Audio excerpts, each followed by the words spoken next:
All right, everybody, welcome to the Career Linguist Mighty Network's monthly book club discussion. Today we are very honored to be joined by the author, for the first time, the author of the book that we are reading. This is Amanda Montel joining us from Los Angeles, California, author of Wordslut, a feminist guide to taking back the English language. Is that right? That is right. Good work. Right. I've been talking about your book a lot, so I had that part memorized. So, Amanda, just by way of introduction or orientation to you, we're a community of people who have studied linguistics and are passionate about linguistics and are out there doing things, employing linguistics in a range of contexts. And maybe when people introduce themselves, they might mention something about that. But we come together, the common interest is linguistics. And I'm so glad, I was saying to you, I'm so glad we started realizing that we should be reading books that sort of celebrate that passion. Because we all have a shared love for language and especially people who are sharing that love with the world. So it's exciting. So I guess I would just say the last book that we read was a book called Etymologicon. I don't know if you've come across this book. No, I haven't. That reminds me of some of the book titles that were in the mix for my book. It was not always called Wordslut. Anyway. Maybe you'll share that. I'll make a note that we'll ask for that story, maybe. Yeah. We were reading the Etymologicon? Etymologicon? I think it's just Etymologicon. Etymologicon. And I will say some people, I don't have to name names, some people were a little dismayed to learn how very gendered our language is.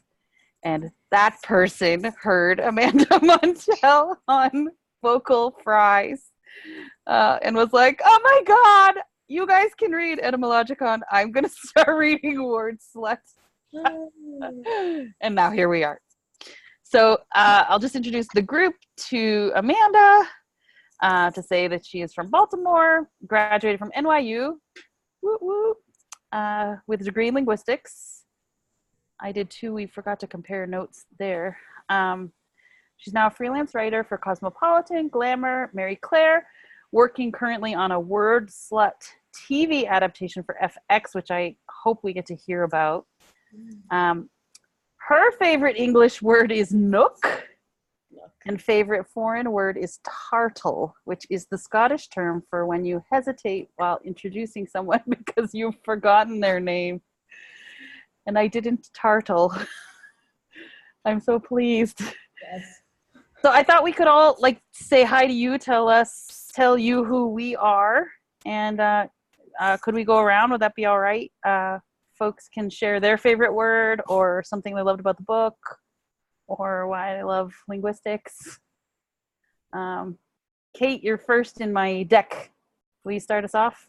Fabulous. Happy to. Amanda, thank you so much for joining us. Anna alluded to earlier that we are linguists and lovers of linguistics. So I fall in the lover category. And favorite word, that is, I'm just going to go with the one that has popped into my mind, which is hoop. Hoop? Hoop. Yeah. Hoop and nook have some things in common. Single syllable, plosive final word. Yeah. Love it. So thank you. Thank you. Very satisfying lip rounding. Hi, Carrie. Hi. You are the reason why we are here. We're introducing ourselves right now, giving Amanda a sense of who we are and what we do and think about and love. And I've asked people to introduce themselves with a favorite word. But I'll throw to Lucy because she was next in my carousel. Lucy, welcome. Hi, everybody. So I just joined not even a week ago. And this is my first event at all. I'm still reading the book. I got it on my Kindle so that I could start reading it right away, and I'm loving it. I am a language coach and career branding strategist. So this is like my zone of happy. This is my happy place. I can't believe I found you all. My favorite word changes. Right now, it's pivot. That is my favorite word right now. I cannot stop. I'm always using this word. But next month it could be something different. So, what else was I supposed to tell you? Oh, that's great. We just want to welcome. Glad to have you. Hi, everybody. And Emily, you're next in my carousel. Yeah, hi. I'm Emily. I came to linguistics via foreign language study. I always really liked grammar, so I got a master's degree in theoretical linguistics where I was working with syntax, and now I work at a tech company that does NLP stuff. But I like engaging with this type of material as well, because being very interested in the feminist side of things, it's a great merging of those two interests. My favorite word of the moment is actually something that came from the last book we read, which was the etymologicon. I just looked it up. I was wrong. Which is wamblecropped. It is no longer a word in English. It used to be a word, WAMBLECROPT, wamblecropped. What? And it meant afflicted by queasiness. Oh. And I recently shared this with a friend from Kentucky who's also a linguist, and she said, well, it can, or what would she say? She went, wamblecrapped. She said that would be her Kentucky pronunciation of it. So wamblecropped is my word for the moment. I love that. Wow. I love that. We found some great words from that discussion. I was just, this morning there was a gentleman here who was installing grab bars in my parents' showers. And I said something and he said, "Are you Canadian?" And we started talking about like Canada and all the differences, the linguistic differences. And he asked me, "What's your favorite word?" When I said I was a linguist. And I said, my favorite words are words that have different, and of course I couldn't think of an example, but the example that I'm thinking of right now are words that have different scopes. Like in British English, the word garden means your yard. But in the US, garden, we tend to mean just the little patch that you're cultivating with. So I like words that seem like they're the same word, and it seems like you're saying, so like in French, the word évidemment seems like, what do they call them? Faux amis, where it seems like evidently. A false cognate. Yeah, that évidemment would mean evidently, but it really doesn't. Yeah, Anyways. that's like in Italian, ricordare doesn't mean to record. It means to remember, which is similar, but yeah, false cognate. There are so many. Love those. I always liked table in the sense of, so in American English, we say let's table this to mean let's set it aside for now. And in British English, you say let's table this to mean let's talk about this now. We put it on the table now. Ah, that's a great one. Have you heard of that? Oh, there's a This American Life episode where Ira Glass talks about how in, oh God, some culture in Africa, I want to say, the word serious means monetary. Like if you're talking about putting money on the table, you say the word serious. Whereas like in American English, if you're saying that a situation is serious, you're just saying like, you're taking it with weight, you're like considering it heavily, like this, you're not taking it lightly. But like there was something that was lost in translation when a politician was talking to a group of people who were English speakers, and they were like, "But are you considering this seriously?" They asked him, and he was like, "Yes, this is a very serious issue to me." But to them, they were talking about money. And like, I thought that was really interesting. Oh, I thought of another example. Of something where the scope is different. I mean, this is a silly example, but like in U.S. English or in English, bathroom is like a room with a bath, but toilet is like what anyone else would call it. Well, actually, he may have been tipped off to the fact that I was asking him to look at my parents' washrooms. I always get into trouble with washroom and bathroom. Yeah. We were out hiking we were out hiking recently, and I live in Washington State, and saw a sign at the top of the trail that said toilet. And I was like, great, a bathroom. Perfect, because we've been hiking for like 4 miles. I could really go to the bathroom right now. It wasn't a bathroom. It was literally a toilet surrounded by bushes. And it was like an outhouse, but with no building around it. But it made me think of that because they did not mean bathroom like we use bathroom as a euphemism. They literally meant there's something that's like a toilet. Yeah. And it's the only time I've ever seen it in that context in the U.S. Right. I guess it makes sense that in American English we would have a euphemism for toilet, considering we have a euphemism for pretty much anything sexual or scatological, including the word sex, gender. We'll get there. I can't wait to get into it. All right, Marissa and Carrie, and then we'll dive in with the talking about sex. My mother's sitting here. Marissa, introduce yourself. Hi, everyone. I'm Marissa Fond. Can you hear me okay? Mm-hmm. These are not my headphones. So I am a linguist. I've been working in research outside of academia for almost 10 years, and now I'm teaching linguistics at Georgetown, including language and gender identities this semester. I have to say that I have scheduled badly. I'm currently at a workshop. It's my name tag, at Georgetown. I'm in a hallway. I didn't want to miss this, but I have to run at 2:30. I am so sorry for being so rude. I really wanted to stay the whole time, but I'm on borrowed time. So I apologize for that, and I just really appreciate all of you being here because this is so interesting and so exciting. So thanks for that, and I'm sorry that I'm going to have to run. We'll make sure to get you your first question first. No pressure. Oh, that's okay. Can I see the recording, maybe? Of course. Yeah, and maybe you and Amanda will have to talk.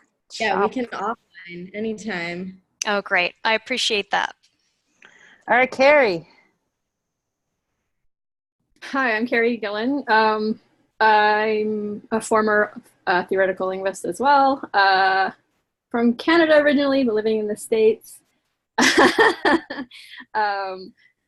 Somewhat like crazily right now, it feels really like, why did I make that decision? But anyway, and also I have a podcast which Amanda was on, which is why this happened, all about linguistic discrimination, called The Vocal Fries, and always looking for more guests to talk about anything discrimination oriented. And my favorite word, I think, is skookum, because it's first very regional. It's only in British Columbia, and it means like strong or like awesome. Like, I guess skookum pair of shorts. It's like the best pair of shorts you could buy, kind of thing. Can you spell this word? Skookum, skookum, and it's from Chinook jargon, which was a trade language spoken in the Pacific Northwest. So anyway. Cool. Love that. Well, I thought we'd start kind of the way that we tend to start, which is like, what's your favorite thing about this book? Oh God, I feel like I'm gonna be bad at receiving these. This. Why? It's awesome. All right. Let me prepare myself for this. Thank you.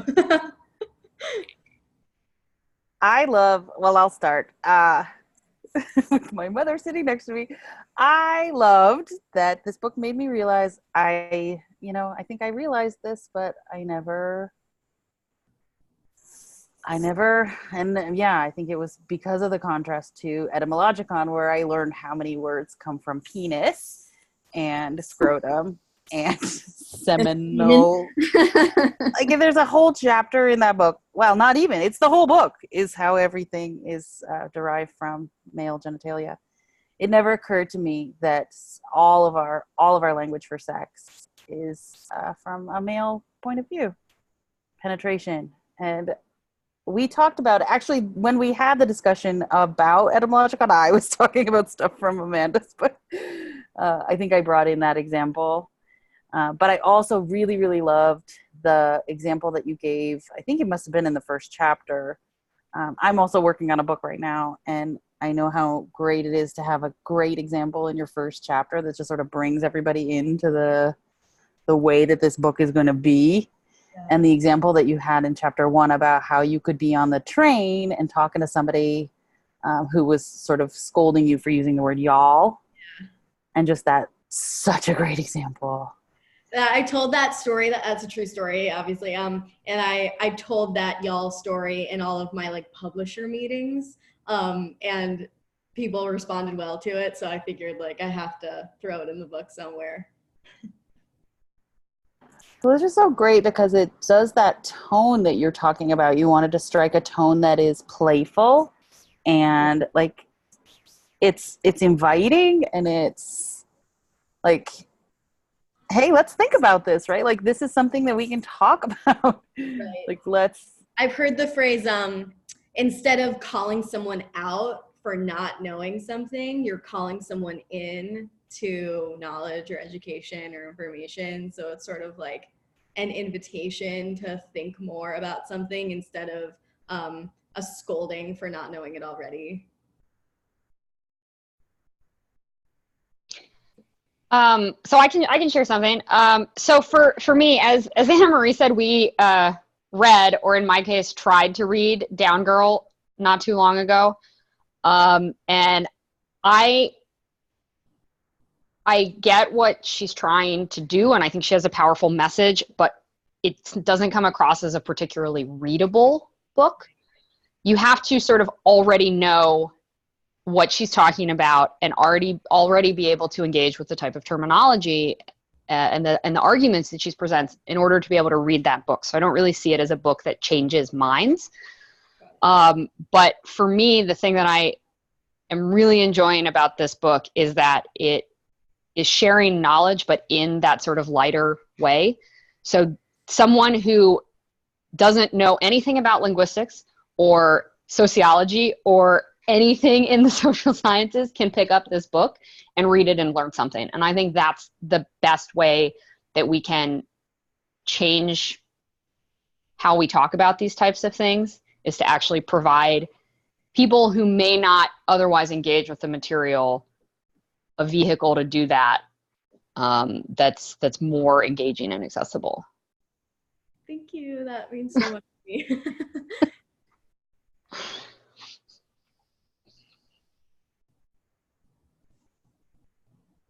I also loved, so I don't know, Laurel Sutton, I think she said she reached out to you, Amanda.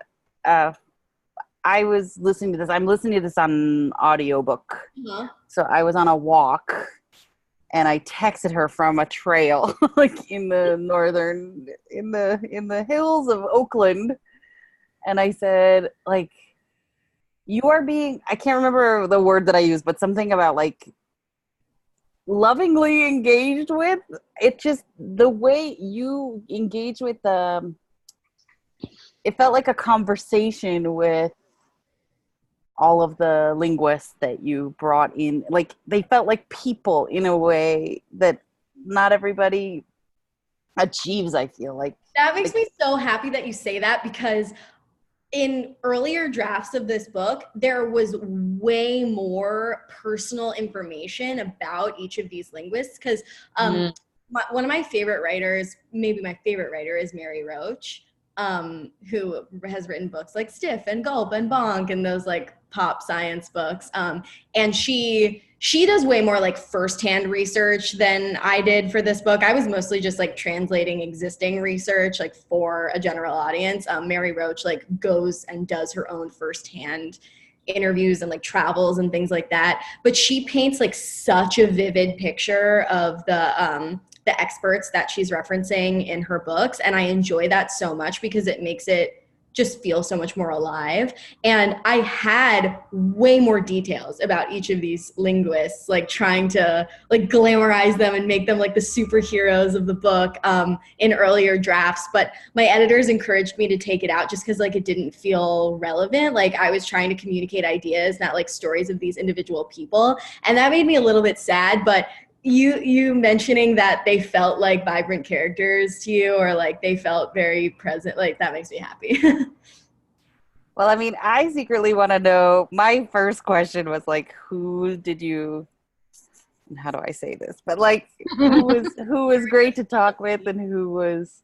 Well, and I can tell you probably didn't talk to all of them. Like, that's what I kind of want to know. But I want to leave space. Do other people want to talk about their favorite thing about the book, or don't let me steer the? Well, I always like the words about, like, the discussion about sex. I found fascinating and interesting, and even I learned something. You know, you think as a linguist you know all the things, and it turns out no. No, you don't know all the things. But yeah, like you said earlier, and I was like, just inverting how we think about sex. That's very penile oriented. Right. Like the envelopment and enclosure. What was it? Clit mashing. Clit smashing. Oh, and the VC. Yeah. Or what was it? I was just listening to the Mad Libs for like verb me with your adjective noun.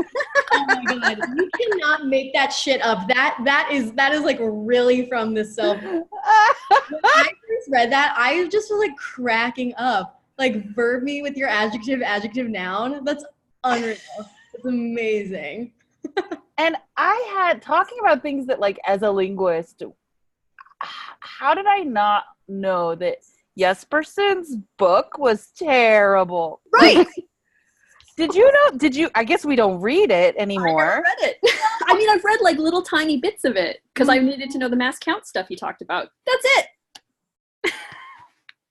And like, I felt like I was understanding my community better because you were talking to people who were talking about, like, it was this whole, like, and then, like, hearing it, I was like, I feel like I have this sense, like, I knew somehow that there were problematic. Right. But that was amazing. Highly problematic. Yeah, well, it just goes to show that all this stuff that's happening in our field right now, or like in the last few years, is not new. It's just we're finally talking about it, and yet still not doing anything about it. But that's another conversation. One of the things that I've been thinking about, and I think I'm like 2/3 of the way through the book. I wasn't able to get to the end yet. But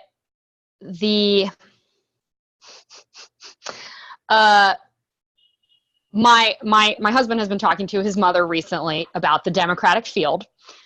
She was born in the early 40s, and she was a very early, very militant second wave feminist. She does not like Elizabeth Warren because she does not like the way she looks or the way she talks. What? Yeah.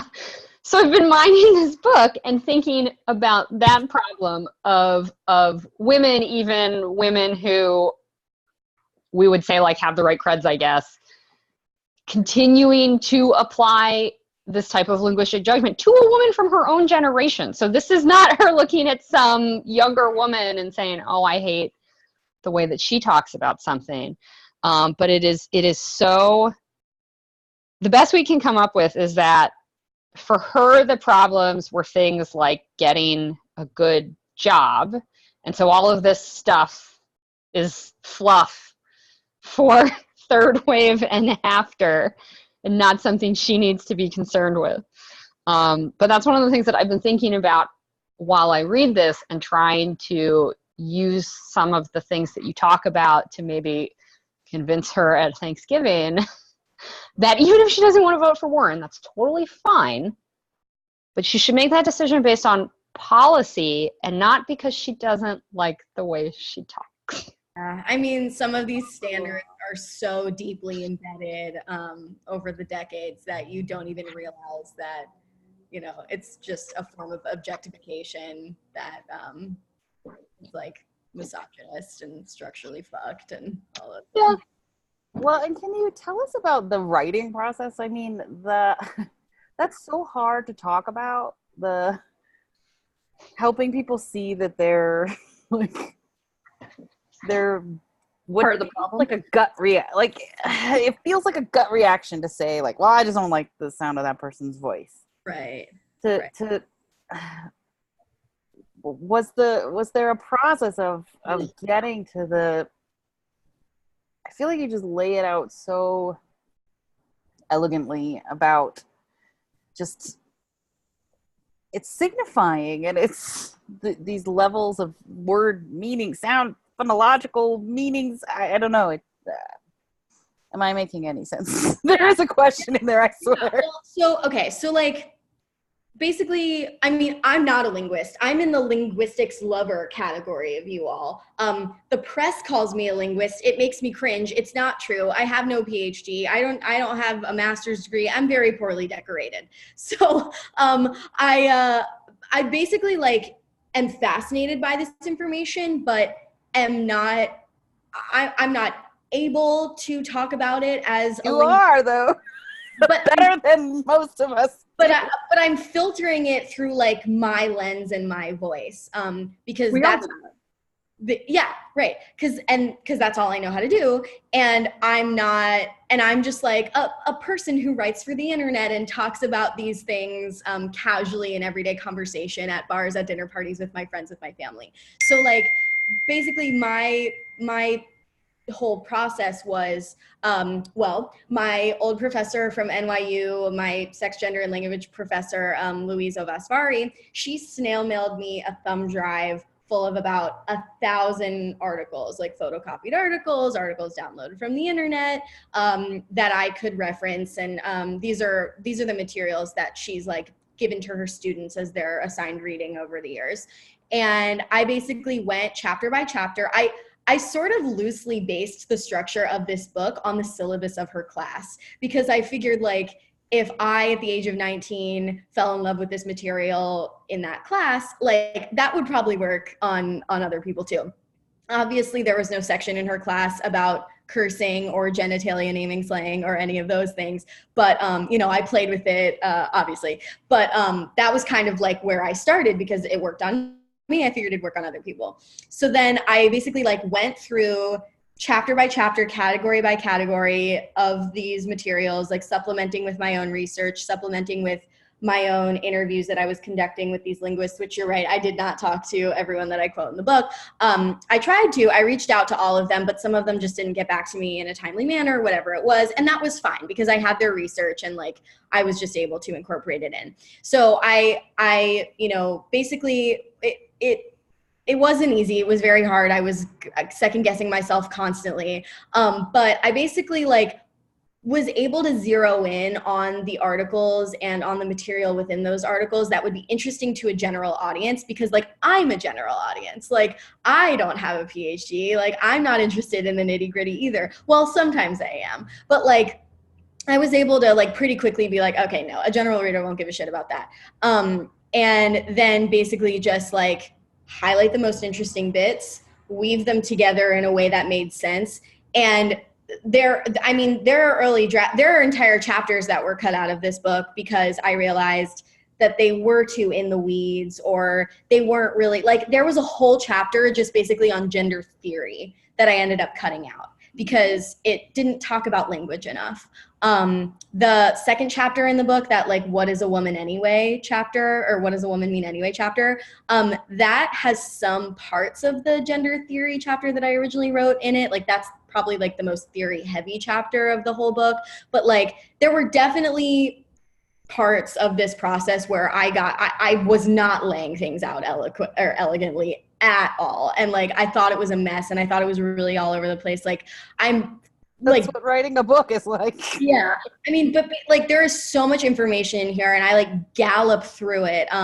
And basically it was just like a process of starting with all of the information I wanted to include. And then over the year that I wrote the book, like being able to see more clearly what belonged, what didn't, getting over the anxiety of like, oh my God, but I'm not representing every identity in this book. Like, it's not possible, I realized. And that was like heartbreaking, because I was like, well, I want to talk about the speech of the bisexual community. I want to talk about like this community speech, that community speech, but like, and I want to be able to represent as many identities as I can, not only because I want the book to be inclusive and intersectional, but because I also just like think it's interesting. But over over the year that I was writing it, it just became clearer and clearer what belonged and what didn't, where sections. But I mean, just like writing, you know how it is. Like you move shit around, you play with it. But yeah, that was kind of the process. I mean, the voice in a way was the easiest part because like it is just very exactly my voice.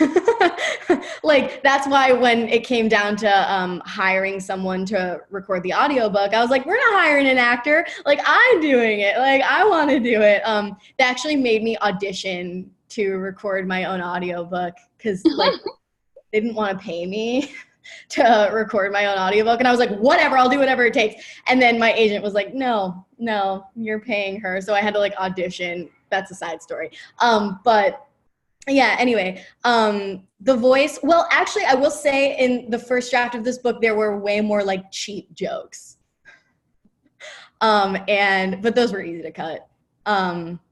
Yeah, I would say just figuring out what information to cut was the hardest part, but the voice itself was not as difficult for me.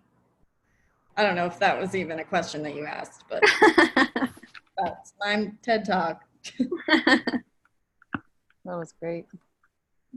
So I think it's really interesting that you don't consider yourself a linguist, because from the, I mean, I have a master's degree in linguistics, but I would still consider you to be part of the community. And I think this is some of the type of stuff, Anna Marie, I don't know that you would feel this way too, but about what we're doing with LSA, right? In terms of, so Anna Marie and I have both been involved with the Linguistic Society of America's initiative to like bring more professional linguists into the fold and have a bigger tent, basically. So it shouldn't just be people who have PhDs in linguistics.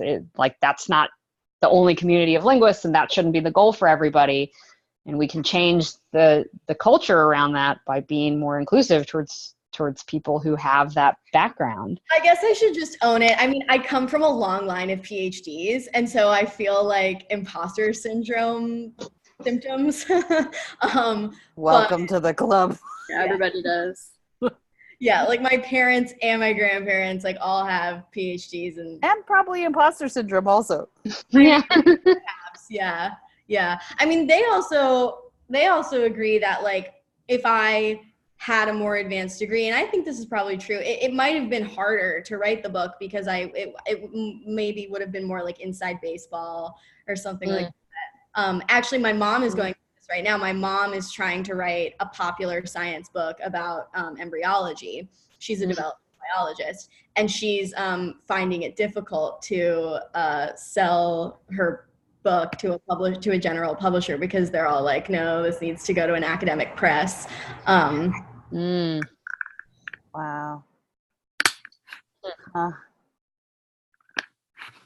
What was the story?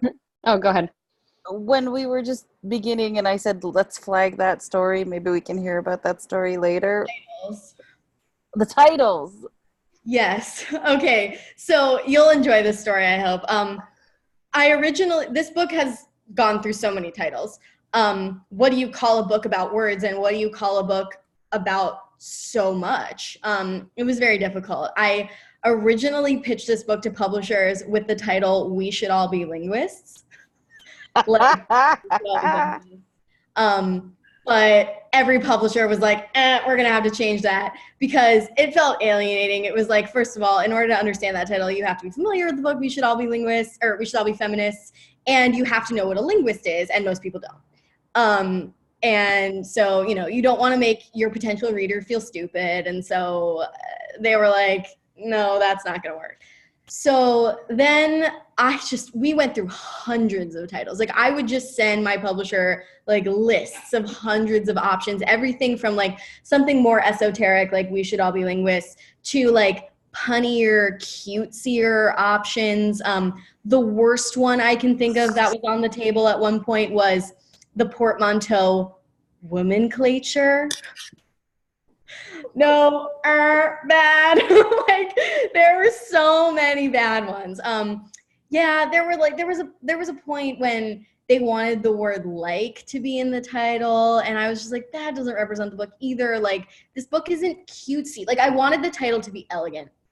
And I was, for some reason, because I have the mouth of a sailor, like I was feeling squirmy around vulgarity in the title. I don't know why, but like I didn't want there to be a curse word in the title. I mean, realistically, I think it was because I was embarrassed to tell my parents, which obviously doesn't matter. But yeah, for a while, the book was announced in the trade publications with the title Wordy, which is just dumb. Like, who wants to read a book called Wordy? And then it was changed to Oh My Word. But these were all too like coy, you know? They didn't accurately represent a book whose first title is called Slutty Skankos and Nasty Dykes, a comprehensive list of gendered insults I hate but also kind of love. So eventually my publishers, my agent, we all got on the phone. They were like, look, Amanda, this isn't Oh My Word. Like, this isn't Wordy. This isn't We Should All Be Linguists. This isn't Womanclature. This isn't like the gajillion of other titles. Like, Wordslut was something that I had proposed, and then when they were like, we love it, I like quickly shot it down because I was like, no, I don't like it, it's too much. But they were like, look, we really think we should go with Wordslut. Like, vulgarity in titles is big right now, like You Are a Badass, and like The Subtle Art of Not Giving a Fuck, or whatever that book is called. They were like, we gotta go with Wordslut. It's a slam dunk title. Everybody at the publisher is obsessed with it. Sales team, publicity, everyone wants it. And I was just like, I just have to get over my squirminess. Like, I don't know why I'm being so coquettish. And then Wordslut it was. And but how does it feel? It feels good. I mean, it feels great now. And now I'm just like rolling with it. Like I just signed my second book deal, and I'm gonna like start writing a new book about language in a few weeks. And that one's about the language of cults. Oh, fun. Oh. Yeah. And that one is, I just went like, screw it. And I named it Mindfuck. That's awesome. Like Mindfuck, the secret language of cults. Spoiler, you're already using it or something. It's like how cults from Scientology to Soul Cycle use language to brainwash us and stuff like that. So wow. That sounds like totally right up my alley. It's gonna be fun. It's gonna be really, really fun, yeah. But yeah, I just like am rolling with the raunchy compound word title structure. I love it. Yeah. What's the process of working on this FX, if you can talk about it, the FX version of the book? For sure. Yeah. So obviously, like, this book doesn't naturally lend itself to like a narrative story. But when when the book deal was first announced for Wordslut, I signed with a book to film agent. And I was like, I mean, I'm like the only writer in Los Angeles who's never aspired to write for screen. But I signed with this like, you know, very enthusiastic, cool TV agent at CAA who was like, you should come up with an idea when you're done the book. So then I kind of forgot about it because I hadn't written anything yet. And then a year and a half later, the agent got back to me and she was like, have you thought about like a TV show that you could write based on this? And I was like, not really. I just thought like, you know, that one meeting that I went on with this TV agent would be like the end of it.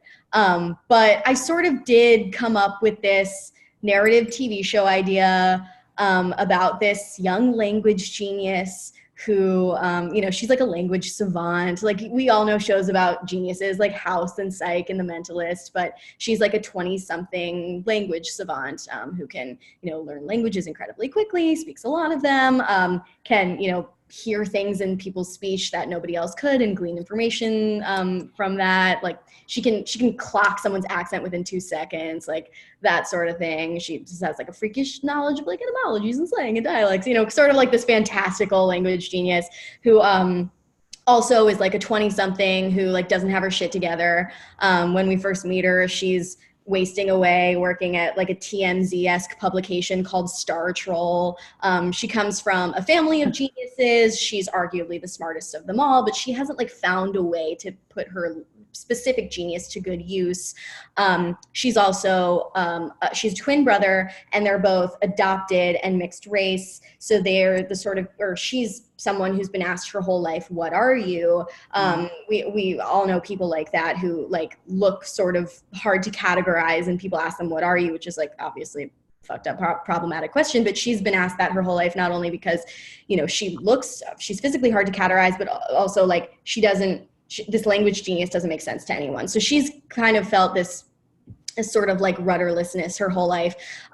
She and her brother haven't looked into who their birth parents are, that sort of thing. But then in the pilot episode, so she has this blog that she writes on the side called Wordslut, where she writes up these sort of like whip smart commentaries of people's voices and things like that. But nobody reads it until in the pilot episode, there's like a Harvey Weinstein type figure being discussed in the media because he's been accused of a bunch of cases of sexual assault, and he has this alibi, but she hears something in a recording that she finds of his voice that like debunks his alibi, and she writes up this like airtight, brilliant post about it on her blog. And this like hotshot media figure who's starting up a new undercover reporting publication in LA finds it. And her best friend sends it to her, to the media figure, and she ends up getting like plucked out of obscurity and hired as an undercover reporter, where like for the first time in her life she can use her language genius to blend in with all these different communities, and do this like undercover reporting gig. So like over the course of the series, basically she goes on all these undercover assignments of these different like niche communities, and through those assignments she ends up like unlocking these parts of herself, because she's this person who, even though she knows everything under the sun about language, she kind of knows nothing of her own desires, identity, that sort of thing. So she ends up learning like the lessons about her sexuality, her spirituality. At the end of season 1, she finds herself in a place where she's finally ready to find out who her biological family is. So that's the story. And I like wrote up a pitch doc about it, laying out all the characters. And like, I don't write fiction. Like I haven't written fiction since I just was like shooting in the dark. And I turned into my agent again, thinking like nothing will come of this. I don't know what I'm doing. But the agent was like, yeah, wow, this is great. And then ended up sending it out to a bunch of her contacts, directors, producers, things like that. I ended up, again, I thought like, oh, no one's going to want to meet with me. But I ended up going on 20 meetings. What? It was wild. Like, I ended up meeting with some celebrities too who have production companies, which was really wild. Like, I ended up having breakfast with Wayne Brady and his whole family. Wow. Yeah, because they like wanted to be involved. It was like very surreal. And is he interested in language? Like, apparently. Yeah. Apparently, he and his ex-wife, who he's still like close with and produces with, he has a deal with NBC, like an exclusive deal with NBC to produce things. They like read the book and loved the book, and they brought their 6-year-old daughter, who is like so cool and also loved the book. Like that was wild. Yeah, I ended up meeting up with like taking a meeting with Mila Kunis. Like all these people. It was absurd. whoa. But yeah, it was very surreal. Like, what am I doing? And I was working full time still at my day job. So I was like sneaking out of the office to like go have breakfast with Wayne Brady. It was very weird. But anyway, long story short, FX ended up like being really interested, like wanting to make it, wanting to pay me to write a pilot.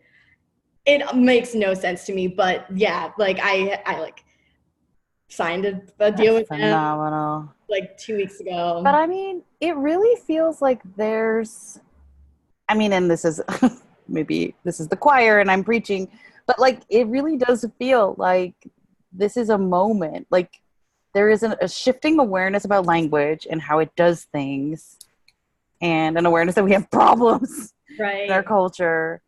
And like it feels like, what did you call it? Chapter 1, or your intro chapter was like Chapter 0. Meet sociolinguistics, what all the cool feminists are talking about. But I mean, it does feel like there is a gestalt happening where a lot of ideas, it's the right time. It's the right time to put forward this tool that helps unlock a lot of different conversations that have been stuck. Yeah, You know?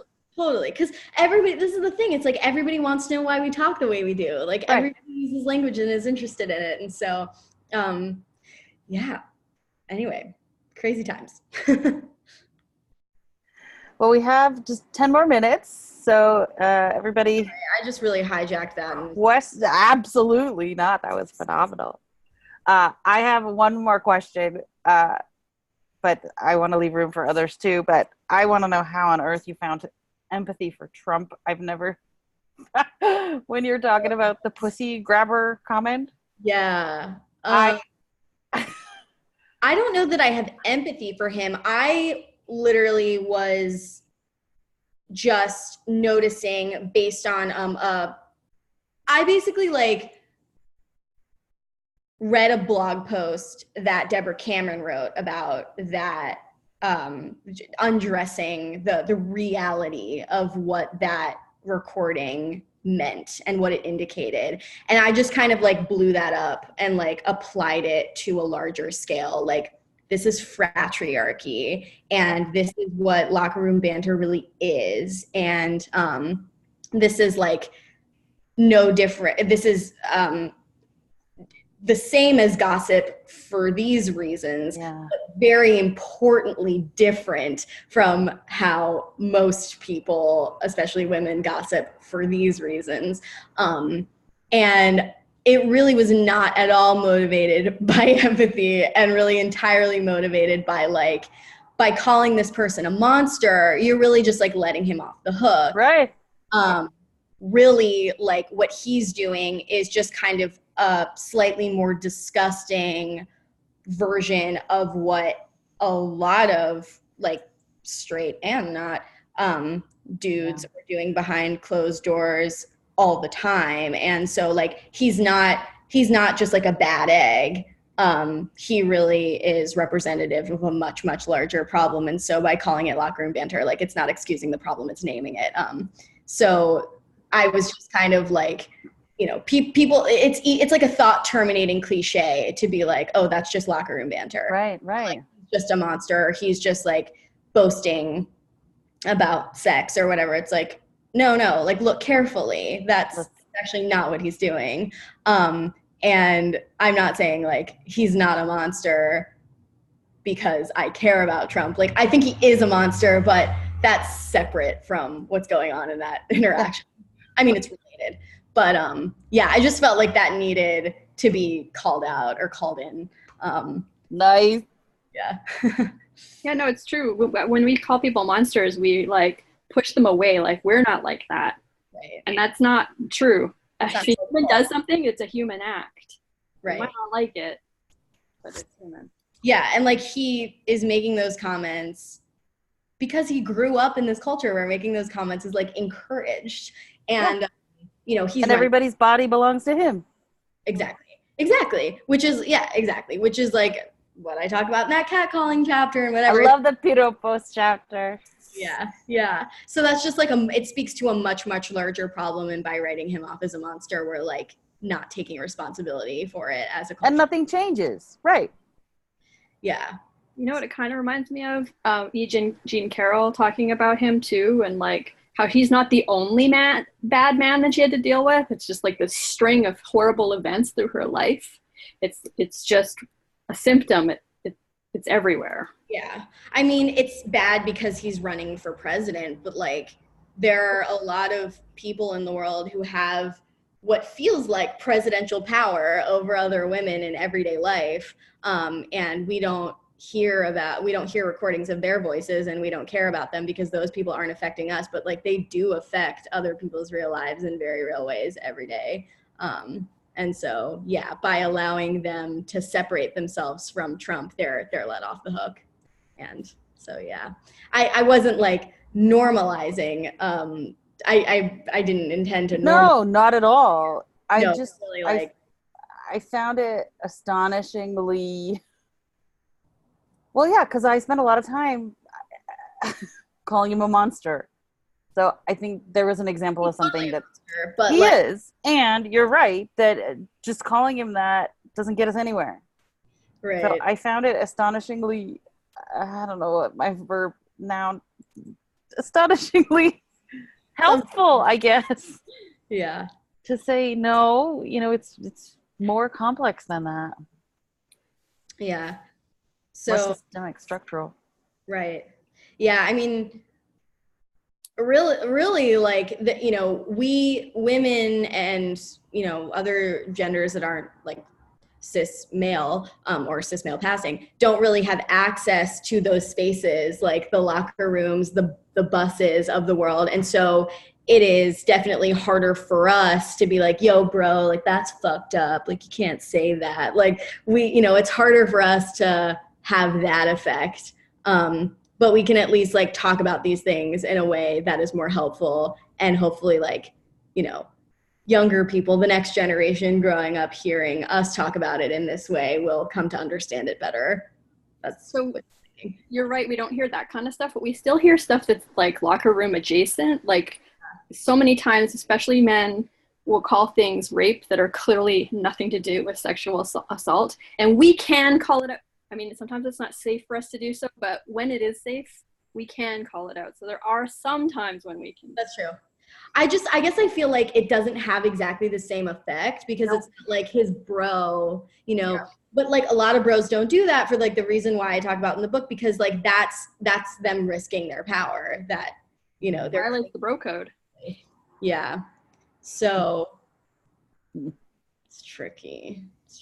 But I will say, like, I have had a lot of like straight cis dudes I would otherwise not think would respond well to like feminist literature reach out to me, and I guess it's sort of annoying because they say things like, actually this was pretty sharp. Oh God. Like, actually I learned like surprised by that. Like, whatever, I'm glad. Big move, man. Yeah. What's that joke? How did the mansplainer break his leg? He fell into a well, actually. Well, actually. Yeah. Like everything coming out of your mouth is like a revolutionary statement. But like, yeah. So who was your favorite linguist to talk to? Well, Yeah. I knew it. Yeah, he's great. Yeah, he's such a lovely person, and like also made himself really available to me. And I gather that you like met up. It was only ever on the phone. Really? Yeah, it was only ever on the phone. Cause yeah, we were like ships in the night. Cause my parents are actually professors at UC Santa Barbara. Really? So I would love to meet up with him sometime. But yeah, hopefully. It was only ever over the phone, but he did allow me to call him like 3 or 4 times. Just like, wait, can you explain gender performativity to me again? But just like really slowly. I loved his tip about like, it's like asking somebody's name, right? Like, you shouldn't be expected to know it. You should ask, but then you accept it when you get told it. If someone changes their name, it's fucking weird to call them by their old name. I've seen in real life what it might look like to live in a world where everybody leads or introduces themselves with their name and their pronouns, because I volunteer at the Trevor Project, which is a suicide and crisis prevention hotline for LGBTQ plus youth. And in that space, like, obviously it's like the most inclusive space you can imagine. It's like people trying to help LGBTQ youth stay alive. But in that space, it's sort of like this bubble of a universe where everybody, it's just like standard for you to be like, oh, hi, my name's Amanda, she, her, hers. Like everybody does that. And I'm like, oh, like that. I mean, it's sort of like the perfect example of like language change can't happen before cultural, ideological, social change. Like that is a space where everybody is like so on the same page ideologically when it comes to like inclusivity and whatever. And so like that, you know, making it a rule for everybody to lead with their name and their pronouns at Goldman Sachs would like probably not fly. But at the Trevor Project, it does. I would love it. Yeah. I started my professional life at Goldman Sachs. Oh, did you really? I'll take it back. Wow. Yeah. But I mean, I like seeing it like, and you know, it's an example of what it could look like. It's phenomenal. Well, I guess I would just want to end by saying like, we love and want to help support getting the word out. Like, how can we help? Yeah. How can we keep in touch with you? What's the best way to, you know, keep spreading the gospel? We want to radiate it with you. Thank you. Yeah, I mean, I guess just like tell your friends about it. I don't know. Like, yeah, everyone who posts about it on Instagram, I regram it. Awesome. Okay. So I'm on Instagram a lot. Like I'm very active on there. So if anyone has an Instagram, like feel free to, we'll follow each other. And yeah, you can always email me. And yeah, thank you so much for letting me come on here and blab to you all. Oh my God, it was phenomenal. Thanks for taking the time. And yeah, keep getting the word out. Yes, trying to. We'll see. I mean, it would be really cool. I'm crossing my fingers that this FX show like actually makes it to series. Yeah. Because that would be like, it would just be so cool. And yeah, and actually I'm like using a lot of the book as IP for the main character and some of the things that she says. She's this like nerdy genius girl who like is very much in her head and sometimes will like, you know, give someone a lecture about like the y'all lecture on the train. And sometimes you're like really charmed by it. And sometimes it's like, oh, maybe that wasn't the time to lecture someone. Which I relate to that experience. Well, yeah. So will your audience. You have to be flawed as a character, right? Yeah. Anyway. Awesome, Amanda. Thank you so much. Great. All right. I'm going to stop the recording. Cool.